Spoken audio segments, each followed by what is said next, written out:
Hello everyone. आज हम दो स्टेटमेंट्स पढ़ेंगे। एक है हमारी कंटिन्यू स्टेटमेंट और दूसरी है हमारी ब्रेक स्टेटमेंट। ये बहुत ज़्यादा इम्पॉर्टेंट है क्योंकि हमने आगे जाके कुछ और चीज़ें पढ़नी थी, स्पेशली स्विच कंडीशन या जिसको हम स्विच स्टेटमेंट भी कहते हैं। तो उसके अंदर इन स्टेटमेंट्स का इस्तेमाल हो रहा था, तो मैंने कहा स्विच स्टेटमेंट को पढ़ने से पहले हमें ये चीज़ें पढ़नी चाहिए। तो ब्रेक एंड कंटिन्यू दोनों एक दूसरे की अपोजिट स्टेटमेंट्स हैं। ठीक है। सबसे पहले हम कंटिन्यू स्टेटमेंट की बात करते हैं। कंटिन्यू स्टेटमेंट का क्या मतलब होता है, जरा आप इस तस्वीर को देखें इसमें क्या है कि वाइल टेस्ट एक्सप्रेशन, यानी यहाँ पे आपकी कोई कंडीशन होगी, अगर वो ट्रू हो रही है तो लूप अपनी बॉडी के अंदर आएगा। ठीक है। और यहाँ पे आप देखें इस स्टेटमेंट स्लैश एस जो लिखा हुआ है इसको आप छोड़ दें। आप इसको देखें, इफ टेस्ट एक्सप्रेशन, अगर टेस्ट एक्सप्रेशन ट्रू हो रही है तो कंटिन्यू। अब कंटिन्यू का ये मतलब होता है कि जब हमारी कोई पर्टिकुलर कंडीशन ट्रू होती है तो हम उस पर्टिकुलर कंडीशन के ट्रू होने पे जो नीचे वाली जो स्टेटमेंट्स होती हैं उनको हमने एग्जीक्यूट नहीं करना, तो हम कंटिन्यू स्टेटमेंट लगाते हैं।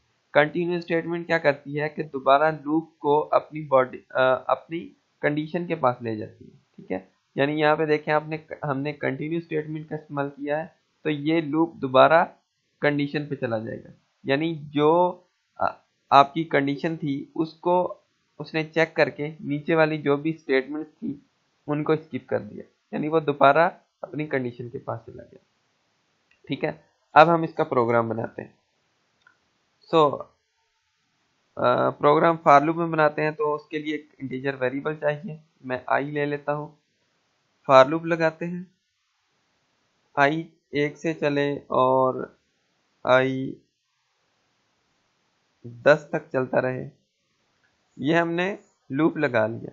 अब लूप की बॉडी में हम क्या करते हैं, इफ कंडीशन लगाते हैं। इफ कंडीशन में क्या करते हैं कि अगर आई की वैल्यू इक्वल हो जाती है 5 के, तो क्या करें, कंटिन्यू करें। ठीक है।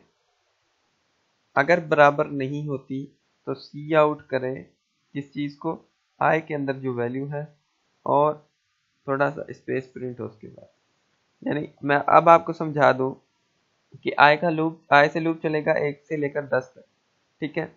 अगर ये कंडीशन ट्रू होगी, यानी आई इज इक्वल टू 5, अगर आई की वैल्यू 5 के बराबर हो जाती है तो उसने कंटिन्यू कर देना है, यानी नीचे वाली स्टेटमेंट्स को एग्जीक्यूट नहीं करना। उस वक्त आई के पास कितनी वैल्यू होगी, जब आई बराबर हो जाएगा 5 के, आई के पास 5 वैल्यू होगी। ठीक है। तो ये क्या करेगा, इस स्टेटमेंट को एग्जीक्यूट नहीं करेगा और दोबारा ऊपर चला जाएगा। ठीक है। तो यानी जो 5 हमारा है वो प्रिंट नहीं होगा। हमारा जो आंसर आएगा वो 1 2 3 4 6 7 8 9 एंड 10 आएगा। ठीक है। आइए मैं आपको ये रन करके दिखाता हूँ।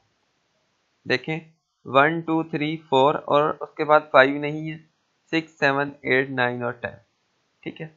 अब जो ब्रेक स्टेटमेंट होती है वो क्या करती है कि वो लूप से बाहर आ जाती है। यानी अगर हमने यहाँ पे ब्रेक लगा दिया तो इसके बाद जो भी कंडीशंस एग्जीक्यूट होनी है वो एग्जीक्यूट नहीं होंगी। यानी इसने इस लूप से ही बाहर आ जाना है अगर हमने यहाँ पे ब्रेक लगा दिया तो। यानी वो अगली जो भी स्टेटमेंट्स चलेंगी लूप की उनको एग्जीक्यूट नहीं करना ब्रेक ने, वो ब्रेक करके, यानी जब कंडीशन ट्रू हुई तो उसने ब्रेक कर देना है और दूसरी कंडीशंस को नहीं एग्जीक्यूट करना और लूप से बाहर आ जाना है। तो अगर हम यहाँ पे ब्रेक लगा देते, ठीक है, अब अगर हम यहाँ पे ब्रेक लगा दें तो क्या होगा, पहले 1 प्रिंट होगा, 2 प्रिंट होगा, 3 प्रिंट होगा, 4 प्रिंट होगा।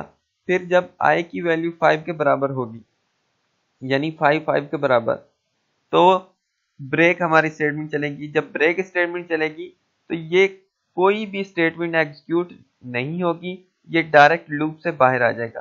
ठीक है। यानी हमारा कंट्रोल लूप से बाहर आ जाएगा, बाहर जो भी स्टेटमेंट्स होंगी उनको ये एग्जीक्यूट कर देगा। अच्छा, बाहर हम यहाँ पे लिख देते हैं, सपोज करें सी आउट और सी आउट के अंदर हम लिखते हैं लूप टर्मिनेट। सही है, यानी कि ये क्या करेगा, 1 प्रिंट करेगा, 2 प्रिंट करेगा, 3 प्रिंट करेगा, 4 प्रिंट करेगा। जब 5 होगा तो 5 के बराबर हो जाएगा, यानी आई की वैल्यू 5 के बराबर हो जाएगी। उसके बाद ये ब्रैकेट स्टेटमेंट चलेगी तो इसका कंट्रोल लूप से बाहर आ जाएगा। लूप के बाहर क्या लगा हुआ है कि सी आउट लूप टर्मिनेटेड। तो आइए मैं आपको रन करके दिखाता हूँ। देखें 1 2 3 4, उसके बाद जो भी स्टेटमेंट्स थी, जो भी एग्जीक्यूशन होनी थी, उनको उसने स्किप कर दिया और लूप से बाहर आ गया। ठीक है, ब्रेक स्टेटमेंट का ये काम होता है। तो होपफुली ये बहुत ही आसान सा कॉन्सेप्ट था, आपने समझ लिया होगा। Thank you for watching this video.